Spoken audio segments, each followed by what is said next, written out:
Dr. Lee Smithey serves as coordinator of the Peace and Conflict Studies program at Swarthmore College in Swarthmore, Pennsylvania. He is an assistant professor in the college's Department of Sociology and Anthropology, where he studies social movements, ethno-political conflict, and nonviolent conflict methods. He has focused much of his work on conflict transformation in Northern Ireland.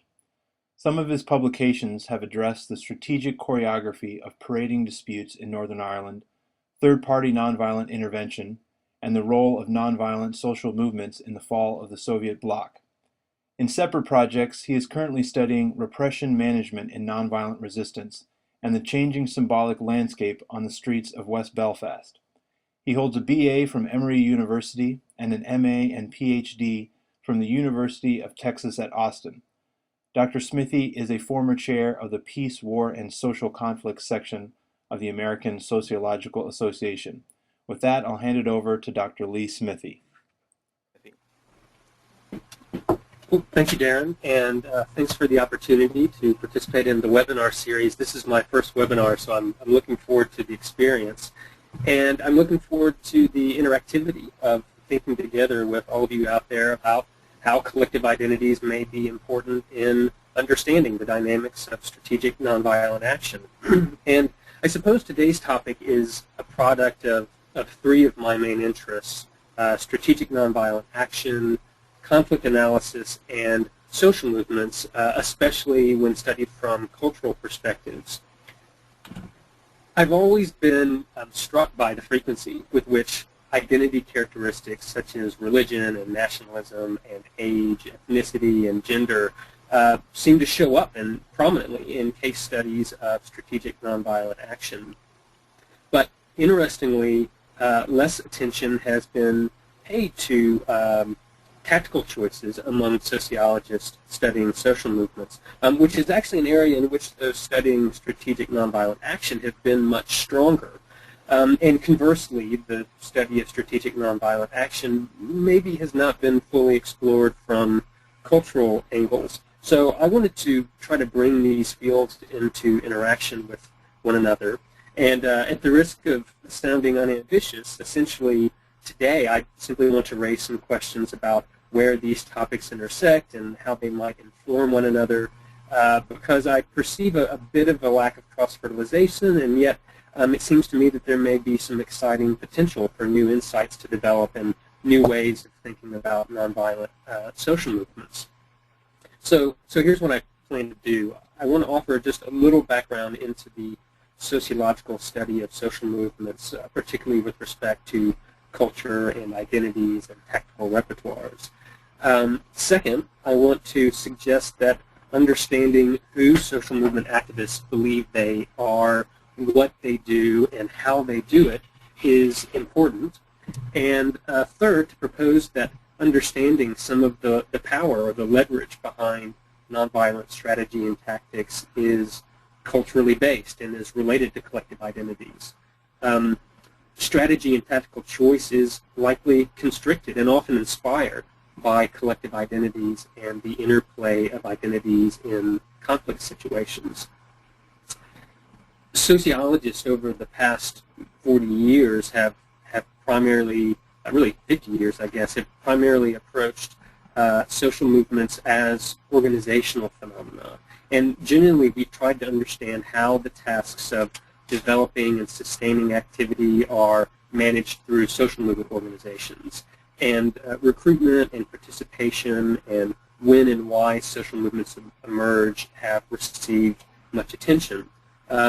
Over the past roughly 20 years, considerable attention has been paid to how solidarity and sense of belonging serve as important inducements to movement participation. In a social movement context, collective identity usually refers to a shared sense of we-ness that derives or emerges from shared cognitions and beliefs and emotions among a group of individuals who are actively pursuing social or political change. But it's important to remember that individuals can subscribe to multiple collective identities, and movements act in diverse fields of identification. And In the sociological literature, a range of closely related concepts have tended to cluster around collective identity, such as solidarity and commitment and consciousness, ideology, emotion, and self. Now, several theoretical approaches have dealt pretty directly with the centrality of identity for movement. And I can't, and you probably don't want me to recite a long genealogy of theories, but I can offer just a few to give you an idea. Framing theorists have emphasized the careful work that movement leaders must undertake to align personal and collective identities so that participation in movement activities seems natural and compelling, and people feel as if participation is an extension of who they feel they are. And I believe it was maybe 2 webinar sessions ago, Les Kurtz talked about framing theory in a little more detail and the core tasks of diagnostic and prognostic and motivational framing. In other words, carefully explaining to the public and potential movement members what the problem is that the movement's trying to address, how to proceed in fixing the problem, and what a vision of the future looks like. In another sort of approach, according to social psychologists, racial minorities, lesbian, gay, bisexual, and transgender, transsexual people, those who have experienced rejection during childhood, in other words, people with marginalized statuses often find the capacity to repair spoiled or stigmatized identities by participating in social movements. And new social movement scholars, largely during the 1980s and 90s, asserted that a widespread desire for group identification has been replacing class-based movements of the industrial era. And thus movement participation provides opportunities to develop collective identity around dynamics such as race, ethnicity, gender, age, social problems, and values such as peace. And this research has focused mainly on Western industrialized societies, and some examples include the women's movement, the ecology movement, the gay rights movement. The kinds of approaches to collective identity that I've just been mentioning here have mostly concerned themselves with social movement organizations and activists in a kind of isolation, again, from an organizational perspective. But we're beginning to see more research that is relationally based or focuses on interaction between parties, including social movement organizations that are engaged in conflict. So some have begun to examine the way in which identities are constructed in opposition to others. And boundary formation refers to the process of group differentiation through which internal collective or movement identities are constructed by framing both the work of the social movement organization, who they think they are, but also framing opponents in relation to that movement identity. So who you become as participants in the social movement is as much about who you're opposing as it is what you are about in terms of your group ideology and your agenda, etc. Now, introducing a relational dimension to identity construction leads to further questions about the kind of interaction that takes place, which often involves the way messages are framed and the kind of tactics that are employed. And this brings us to another interest of mine that brought me to today's topic, and that's tactics and strategy. And I've always found it a little curious that sociologists seem to pay comparatively or relatively little attention to strategy and methods and tactics. And let me throw in a quick note here that it's not that sociologists don't address strategy, but it's the term is usually used to describe many types of decisions made in the interest of a social movement or its constituent organizations. And one encounters discussions of mobilizing strategy, organizational strategy and strategic framing.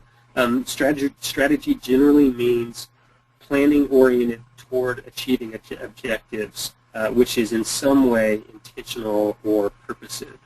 And for the purposes of this discussion, let's focus on the subsection of strategic concerns related to collective action tactics, or actions that are undertaken to induce opponents to change their behavior or their policies. The kind of strategy that is usually foregrounded in the study of strategic nonviolent action. And I'm sure many of you are familiar with Gene Sharp's list of 198 methods of nonviolent action as maybe the most prominent example of this attention to tactics.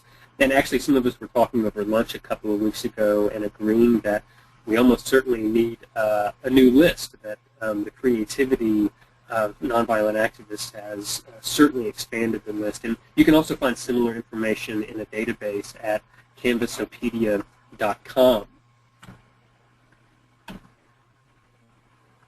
The finding among sociologists that social movement organizations tend to select from stable sets of tactics, or what's often called repertoires of contention, has inspired maybe the most significant coverage of tactics in the literature.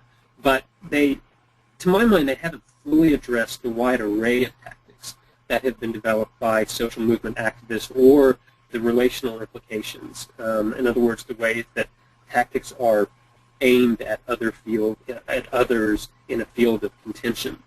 And I find Louis Kriesberg's continuum of inducements, persuasion, coercion, and reward a helpful tool for thinking about what kind of leverage various tactics afford.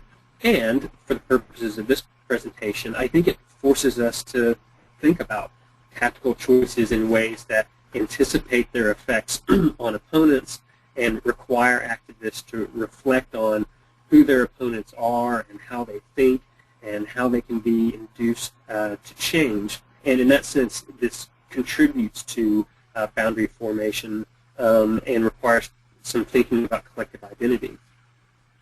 That said, some sociologists have recognized the importance of thinking about social movements as engaged in conflict. And James Jasper has called for sociologists studying social movements to adopt a conflict lens through which to study social movements, because you can't really think about strategy without considering how social movement organizations and their opponents are anticipating each other's moves. He says in this book, which I can recommend, The Art of Moral Protest, it's been around for a while, but it's a really good book. He says, quote, "Strategic choices depend so much on the interactions between various players that we need a conflict lens to relate social movements to the broader strategic field." In this same book, Jasper invites sociologists to incorporate strategy and tactics more fully into their research when he classified artful strategies as one of 4 primary dimensions of protest, alongside resources and biography and culture. And he notes that strategic and tactical choices are conditioned by the cultural environments in which they are developed and chosen. But they're also often creative and effective acts developed by those who can proficiently interpret their own cultural and political scene. Now, most sociological research on social movement identity work has focused on text or narratives. And according to Hunt and Benford, 2 of the most prominent figures in the field of framing, have said, quote, "Fundamentally, collective identities are taught into existence. Personal and collective identities shape and are shaped by collective action and the subsequent identity talk." But I think it's important to recognize that the visual, symbolic, and spatial dimensions of tactics also play an important role in the construction and maintenance of movement identity. And in many cases, texts or scripts are incorporated into strategic collective action through things like the reading of declarations and song lyrics, speeches, visual projections, and theater. But one also finds a rich and meaningful choreography or dramaturgy of colors and symbols and clothing and movement and sounds and positioning, and even non-cooperation and nonviolent intervention, which are designed to interrupt institutions and social systems, can be laden with symbolic meaning. So, for example, if you conduct a die-in on the runway of an Air Force base, you can hinder military operations if you can sustain the action. But that kind of action can also be easily interpreted as a show of solidarity with the potential victims of an airstrike. Now, experienced activists will make sure that the symbolism of collective action is not lost on potential members and the media, and thus talk is important, but that shouldn't diminish collective actions as powerfully communicative in and of themselves as symbols and rituals. People often engage in collective action out of shared emotional commitments to ideologies and identification with groups. But collective action also provides opportunities for participants to express and to experiment with new identities. A group's history, its identity, helps to shape the repertoire of tactics upon which that social movement organization might call. It's, of course, influenced by the economic and political opportunities that the movement faces and the kinds of institutions the movement encounters. And in his work on taste and tactics, Jasper describes the important relationship between the ways in which actors perceive themselves and the tactics that they are inclined to deploy. So he says, quote, "Tactics are rarely, if ever, neutral means about which protesters do not care. Tactics represent important routines emotionally and morally salient in these people's lives. Just as their ideologies do, their activities express protesters' political identities and moral visions. To participate in nuclear regulatory commission hearings or to block traffic in the street outside is to say different things about one's personal identity, a movement's identity, attitudes toward governmental authority, and much else." So movement organizations are inclined to adopt tactics that express or reflect their shared identity, beliefs, and experience. And this was evident in Sharon Erickson-Nepstad's study of the Plowshares movement, in which she found that activists developed dramatic tactics, such as pouring blood on missiles, that were expressive of their theological beliefs and were designed to, at the same time, challenge both the state and the Catholic Church hierarchy. Tactics are also influential at critical moments of collective action in which identities can be renewed or transformed. Some tactics are adopted because they're particularly suited to forming boundaries and building collective identity and oppositional consciousness, and studies have documented the important roles that strategic collective actions, including marches and rallies and parades, and in one study, well, at least one study in particular on the gay and lesbian movement, drag shows, for example, can serve as political activities and as vehicles for building solidarity and education. And actually, I'm reminded of the Danish case in the documentary "A Force More Powerful," which, if you haven't seen, I imagine you can find it or get access to it through the International Center on Nonviolent Conflicts website. But in that episode of the documentary, it showed the Danish people gathering regularly in parks to sing national anthems and to signal their solidarity and their common nationality to one another. And a similar example can be found in the documentary A Singing Revolution about Estonia's mass spontaneous singing events from 1988 to 1991 to build solidarity around nationality.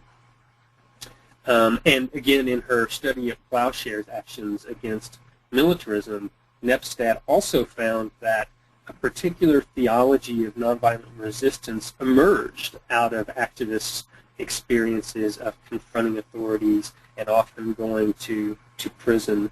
And of course, we know that tactics that risk incarceration and that violate widely held and deeply socialized notions of citizenship often contribute to the development of new, more radical identities, well, as student civil rights protesters in the U.S. have attested. And I'm reminded of the story of one Indian activist also in that documentary, A Force More Powerful. It talks about the way in which the longer his father was jailed because of his participation in the Indian freedom movement, the more proud his family was of him, and how this became part of, they very much became sort of part of the movement through his actions, and took on the collective movement identity. All this said so far, since the collective identities to which activists subscribe are never monolithic and they exist alongside many personal and social identities, any given tactical choice is likely to offer a better fit for some than for others. And in fact, a range of social movement organizations may form to accommodate a range of taste and tactics, giving a movement as a whole a larger repertoire, but it can also lead to factionalization. External factors such as political opportunity, maybe it could be impending elections, or counter moves by opponents, including state repression, can produce strategic imperatives that recommend some tactics over others. And in some circumstances, movement leaders can be encouraged to introduce new and unfamiliar and sometimes uncomfortable tactics. A bunch of my work is on Northern Ireland, so I'm always thinking of Northern Ireland stories. And the hunger strikes in Northern Ireland come to mind. Many of you may remember that in the early 1980s, Republican prisoners, many of whom were members of paramilitary organizations, were arrested and as part of the policy of criminalization were told they had to wear prison clothes and be part of the general prison population. And they refused to do that, saying that they were real soldiers, part of a legitimate military organization.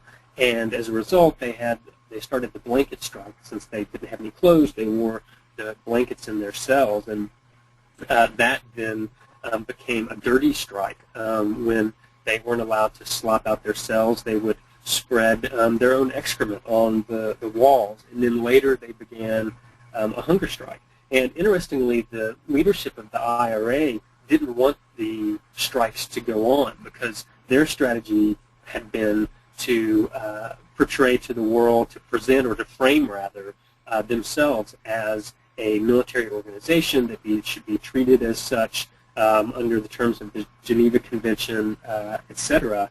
And these prisoners, spreading their own excrement on the walls, that wasn't something that's not the way officers behave, and so it seemed to contradict their framing. But the local community rallied around the protesters, and you may recall that I think it was 2 of the prisoners were elected. Bobby Sands, who you can see in this picture, was elected Minister of Parliament, and some savvy Republicans at the time, including people that we know are in office today, Martin McGuinness and Jerry Adams, for example, realized that there was this whole new energy and political resources in their own communities, and so essentially the cast of republicanism shifted at this time, and what it meant to be a Republican and who participates in Republican activism became far more grassroots.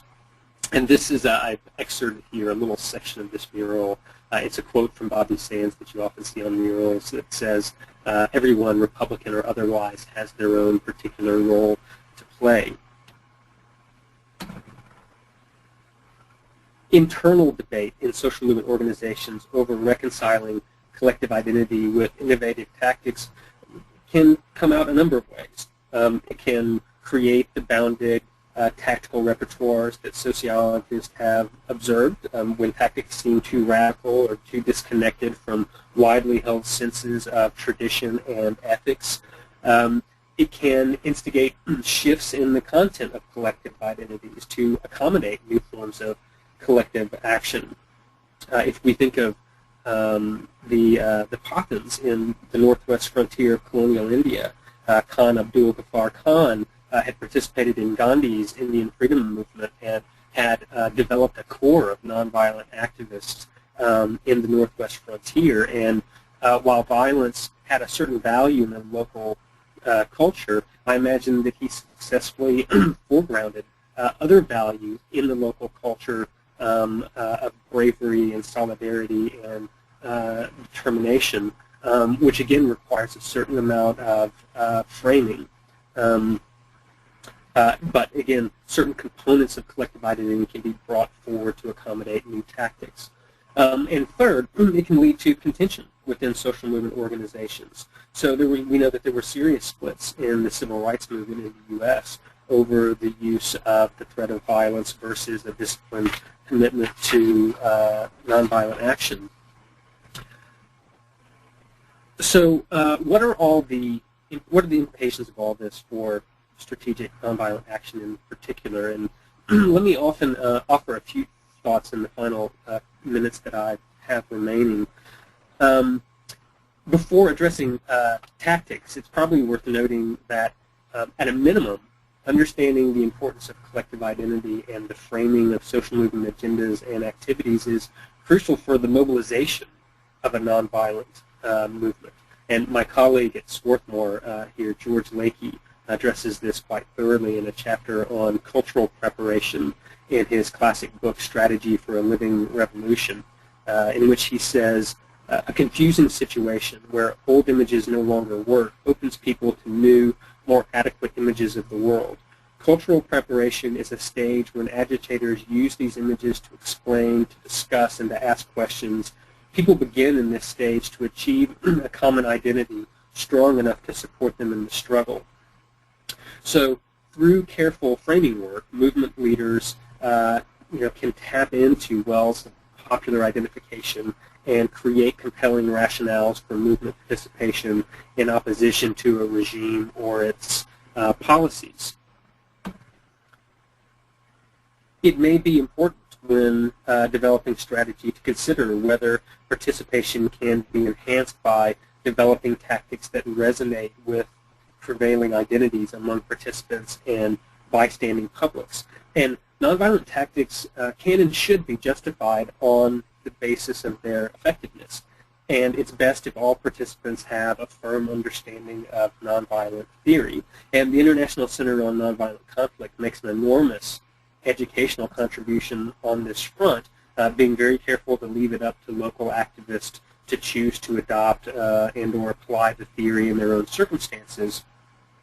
And I believe we'll find that that application often takes on the trappings of local culture and circumstances, and activists will frame their tactics with their own motivational schemes. I found it interesting that one of the leaders of the highly strategic Otpor movement in Serbia declares at the end of another documentary you can get from ICNC, Bringing Down a Dictator, that they won, quote, because we were fans of life, end quote. And this youthful explanation masks the careful and creative planning that ultimately resulted in Milosevic's ouster in Serbia, but I expect it also expresses a set of values and aspirations that resonate with other Serbian youth who were active in the movement.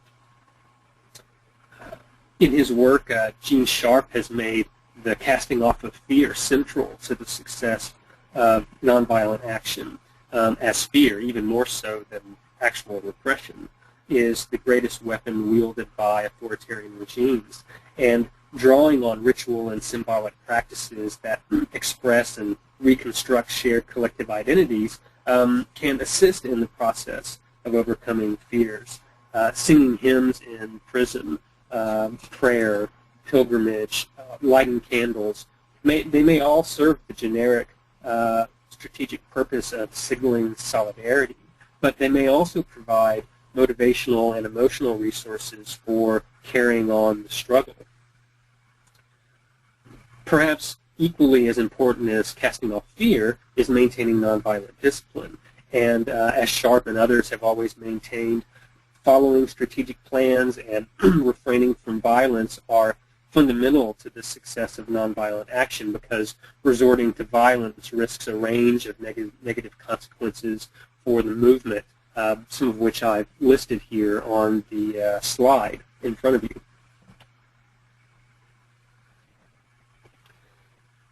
Earlier, I emphasized the relational dimensions of nonviolent struggle, in which opponents are interacting with one another in conflict.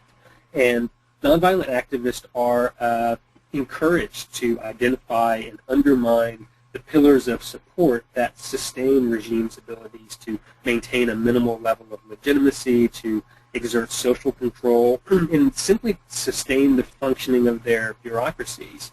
Because ultimately, without the cooperation of publics and the operatives of the state itself, authoritarian regimes are either forced to concede and reform or to be replaced. So strikes and boycotts and other forms of non-cooperation can leverage power by temporarily repressing economies and hamstringing state institutions. Often fractures in the regime occur when the state's functionaries see the writing on the wall, so to speak, and they come to appreciate the power of nonviolent resistance movements to essentially make their regimes irrelevant. But there may also be significant cultural battles underway as well. And to the extent that nonviolent social movement organizations can raise moral and ethical dilemmas among their opponents, they can undermine solidarity and help facilitate defections in a kind of what we might call cultural jujitsu. It's a bit anecdotal, but when James Lawson was leading workshops for students in preparation for the lunch counter sit-ins in Nashville, he told them a story about a friend of his who was set upon by a group of white thugs who chained him to a tree and were preparing to beat him.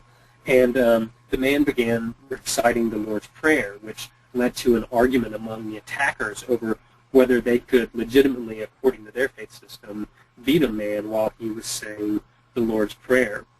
And that's essentially one of their collective identities as Christians was used in this kind of cultural jiu-jitsu-like fashion to encourage fractionalization and amongst themselves. Otpor, again in Serbia, played up both youth involvement and nationalism in their actions to great advantage. Police guarding the Parliament building in Belgrade in 2000 in Serbia found it difficult to follow orders of repression, knowing that their children might be in the crowds of protesters. The expectations and emotional attachments of parenthood and as fellow Serbians weakened their resolve to follow orders. Now, there's long been a debate over the merits of principled or spiritually based nonviolence versus strategic nonviolent action. And those in the latter camp, following Gene Sharp's lead, have insisted that strategic nonviolence works because it's based on sound social and political theory. It leverages power not because it draws on metaphysical sources of power such as ahimsa or love or righteousness, but because politics is based on legitimacy and the obedience of large groups of people. But from a sociological point of view, that doesn't necessarily mean that religion and belief and emotions don't play important roles in mobilization and maintaining a strategic and creative and disciplined movement, as I've tried to propose today. And let me also note that while I'm arguing that culture has been an important resource in nonviolent struggle, the construction of mass identity is a potentially dangerous proposition, or one that we should at least think about. Relying on ethnic or nationalist ideology can lead to exclusions. In today's globalizing world, immigrants and other minorities may be overlooked or devalued or villainized in the heat of struggle. Manfred Steger has raised these warnings in his analysis of nationalism in the Indian freedom movement, and I think we would do well to give them serious consideration. So let me just end by saying that I think there may be ways of thinking about and talking about strategic nonviolent action using tools borrowed from the cultural study of social movements, because nonviolent struggle takes place on a cultural as well as a political and economic landscape. And how activists and their opponents engage one another is wrapped up in what they believe and who they think they are collectively, and that includes shared identities as well as oppositional ones. And I suppose nonviolent action, where so much attention has been paid already to strategy and tactics, seems like a great area to explore more along the lines of Jasper's notion of artful strategy. And I don't honestly know where this kind of study might ultimately take us, but it strikes me as underexplored territory. And I appreciate the opportunity and the excuse to sit and think about it a little while in preparation for this talk today. So I'll be interested to hear your reactions and suggestions. And I think a PDF version of these PowerPoint slides are distributed to those of you who are participating today. This reference list is kind of long, so don't try to start writing things down if you began to do that. There is an article at the top. A lot of what I talked about today is derived from an article in Sociology Compass that I wrote with a very similar title, in fact. And the rest are some references of sociological literature that pertains, and I'll just skip through a couple of these slides, and like I said, you should get a copy of it when the PDF version comes around. So again, thank you very much, and Darren, I guess I'll hand it back over to you. Okay, thanks, Dr. Smithey, for a great presentation. Now we'll take some questions from the audience. And just to remind you, you can either directly ask your question vocally by clicking the little raise hand button on your control panel, and then I'll unmute you and you can introduce yourself and ask your question to our presenter. Or you can type a question into the question dialog box, and I'll read it out for you. And I just want to apologize before that if I mispronounce anyone's name. I'll apologize for that. I'll do my best. The same goes for me. So we actually have a couple questions in the dialog box already. The first one comes from Daniel Nierenberg, and he writes, much of the social movements literature reflects movements in democratic regimes. To your knowledge, has work been done to assess differences in tactics between social movement organizations in democratic and non-democratic regimes? Would institutional opportunities and constraints shape tactical choice, use of nonviolence versus certain forms of violence, from rock throwing to terrorism, etc.? And then finally, is differentiation between democratic and authoritarian institutions a valuable one in the study of social movement organizations? Thanks for that question, Daniel. There were several things there. If I don't get to all of them, you could ask again, or maybe Darren, you can remind me. First of all, I think you put your finger on something that's important to realize, is that really one of the interesting things I think about this interaction of sort of bringing together the fields of strategic nonviolent action and the sociological literature on social movements is because the preponderance of literature on social movements has tended to be in the United States and in Western industrialized democracies. And so we don't have as much information, I think, to answer your question.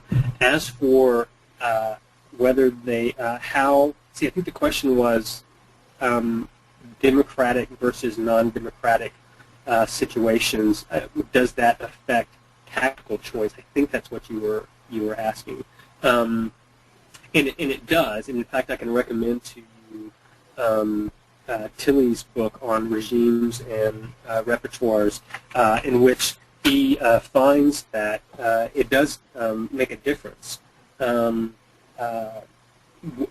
kind of regime is being challenged, and that the relationship between a state's political regime and the forms of political contention available within it matter. And we certainly know that social movement activists have to constantly assess risk, and knowing that some governments are more likely to use state repression than others will have an enormous impact on what tactics are chosen, and also the extent to which, because it's not always an either-or proposition, right? There's kind of a continuum of democracy and non-democracy. So in some of the Eastern European revolutions in recent years, like in Ukraine and Serbia, there were elections. The extent to which they were fair and free was questionable, but nonetheless, election strategies were used alongside popular nonviolent action to great effect. Great, thanks. And Daniel, I see that you've raised your hand, so maybe you wanted to clarify your question, but I'll unmute you, and you can give a follow-up if you want. Thanks a lot for the opportunity. Can you hear me? Yes, we can hear you. I can. All right. It's actually less of a follow-up. I think you answered the question fairly well. I wasn't familiar with the Tilley discussion of that. Is it okay if I ask a question that's somewhat unrelated? Sure. Yeah, sure. Yeah, go ahead. Great. So I just returned actually from Jerusalem. I was doing some research on the recent protests in East Jerusalem. Mm-hmm. And one of the things that I noticed, and it comes up over and over with respect to Palestinian protests, is that there's a very, very strong commitment to nonviolence, especially amongst village-led protest movements. And yet they hold on to rock throwing as a very important symbolic gesture.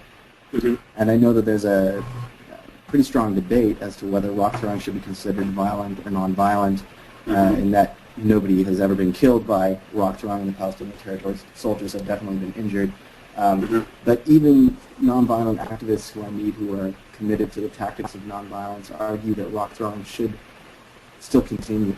And I see that as an entirely symbolic act. And I was wondering, I don't know, maybe you could touch on that.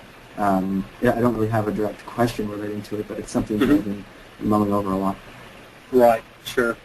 Yeah, this question has come up in some of my classes. My students sometimes ask this question, and I certainly understand the argument about how it's symbolic, especially when you're throwing rocks at armored vehicles and that sort of thing. I don't know I mean, you've been there. I haven't been on the ground there.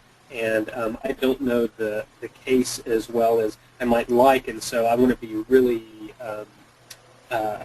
humble in saying this, but my impression has been that it's important to understand or think about how that symbolic action of throwing rocks is received among various audiences.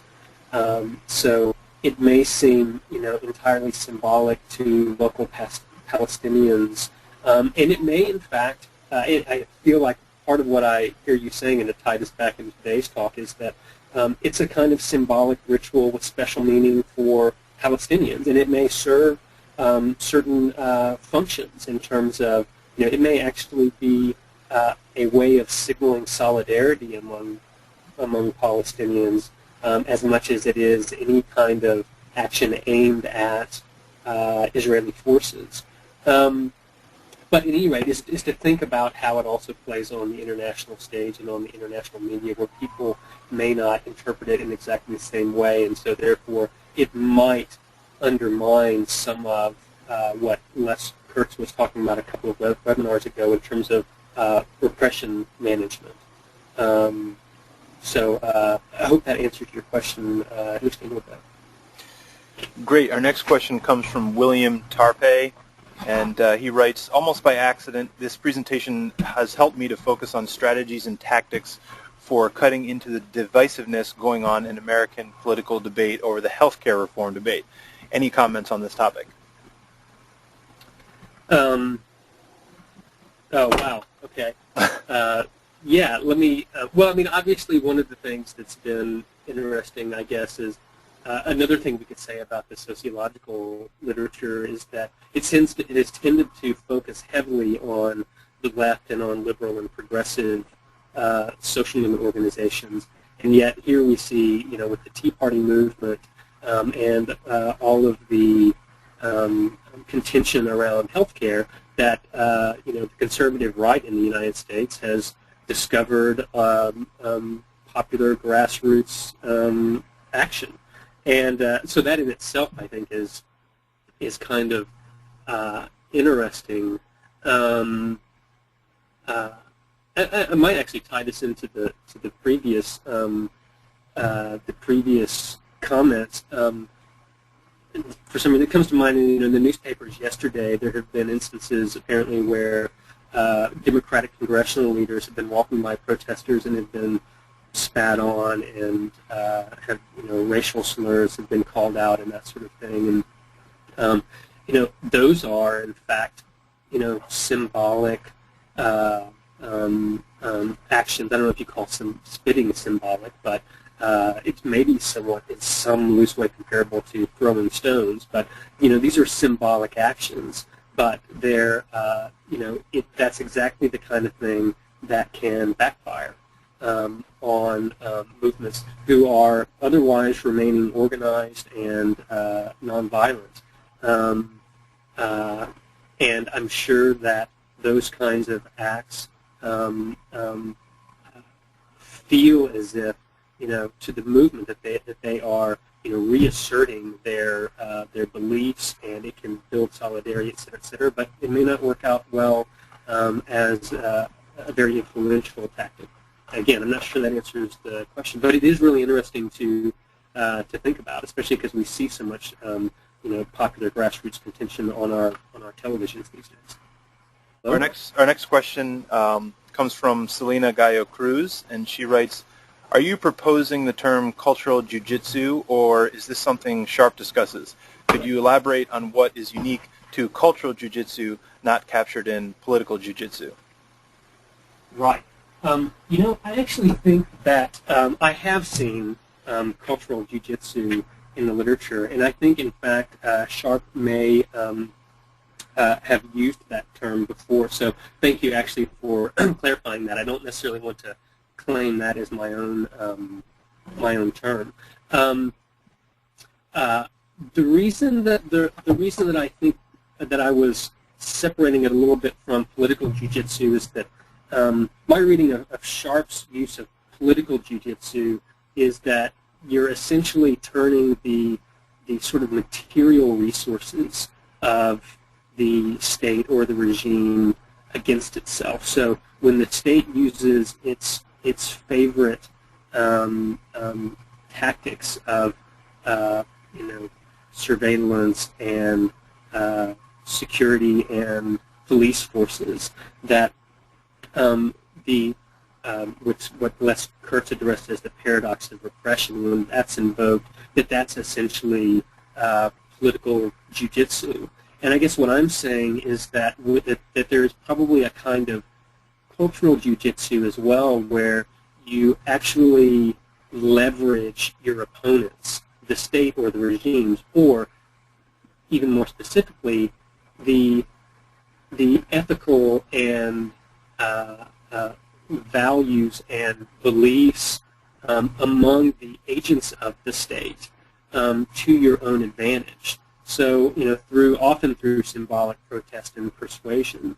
you actually try to tap into sometimes shared identities. In the case of the Otpor movement in Serbia, they were using a very nationalistic frame, and the police saw themselves as, good Serbian citizens, and I think were, certainly had to question the extent to which they're carrying out the commands of the state actually violated their own sense of collective identity as nationalist Serbs.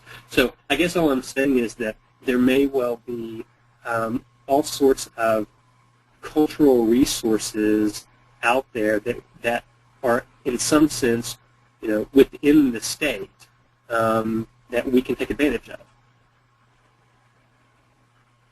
We got time for 2 more questions, and we've got one here from Abraham G. Mahratayab. Sorry if I mispronounced your name, but go ahead and introduce yourself and go ahead with your question.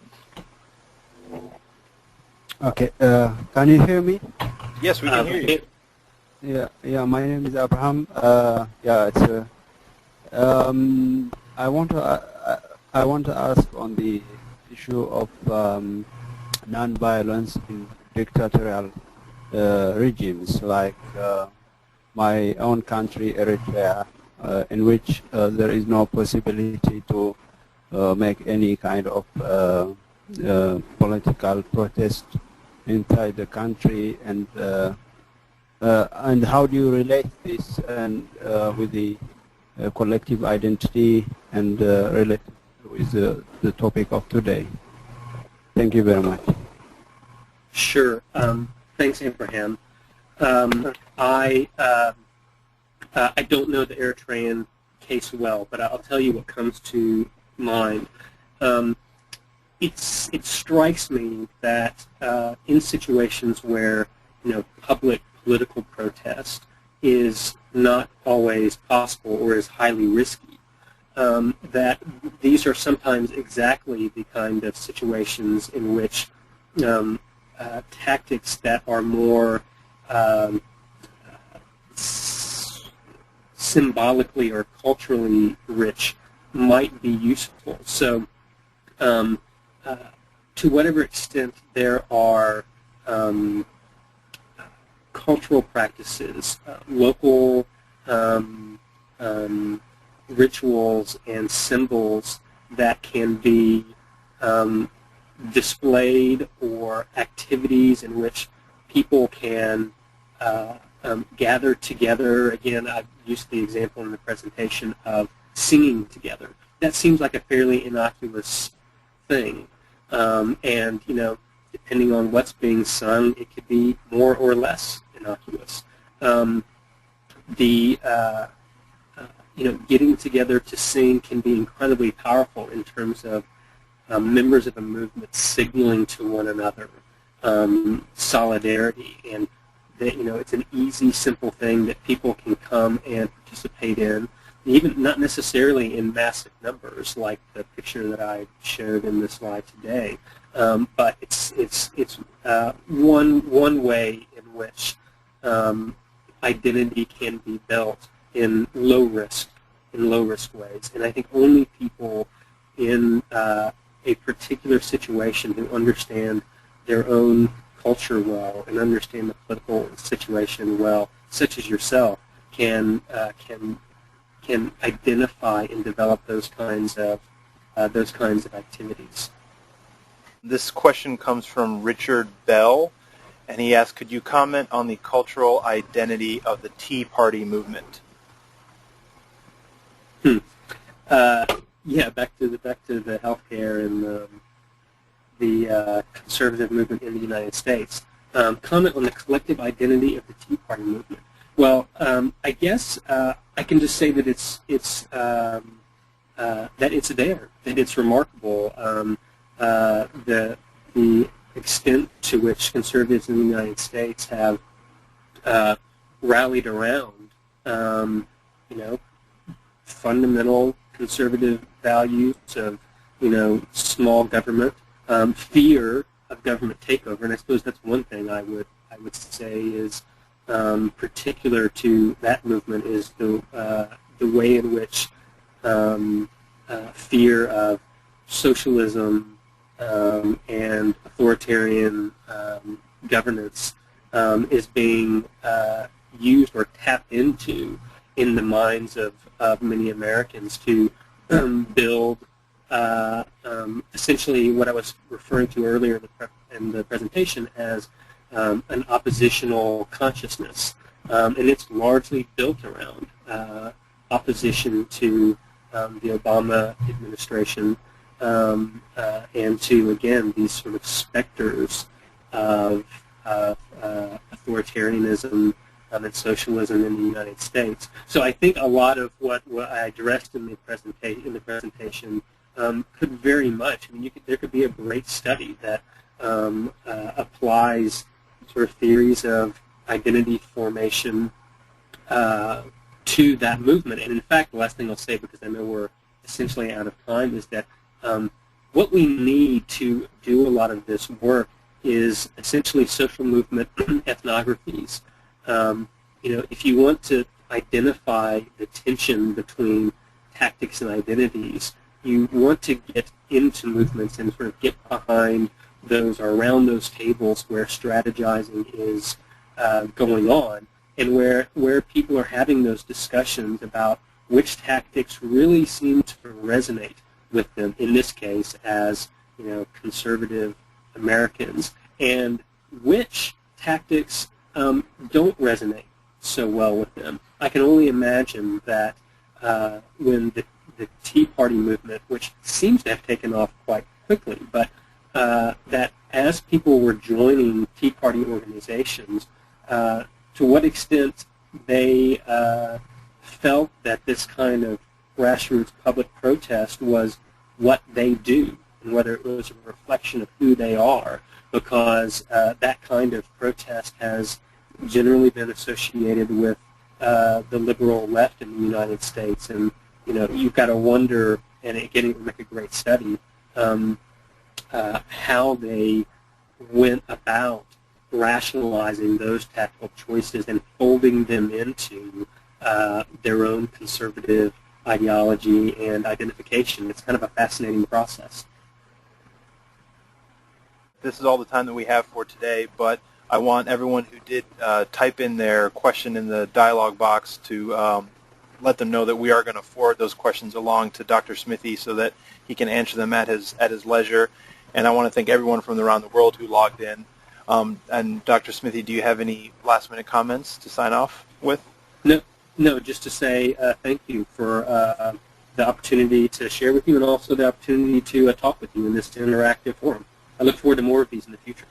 Okay, great, thanks. And everyone who's registered for today's webinar is now going to be part of our Nonviolent Conflict in the News Digest, which goes out twice a week, and will keep you up to date on current issues around the world that are related to nonviolent conflict. And I also encourage you all to forward your questions and comments, if you have any, to webinar@nonviolent-conflict.org. And I also encourage you to join our Facebook fan page.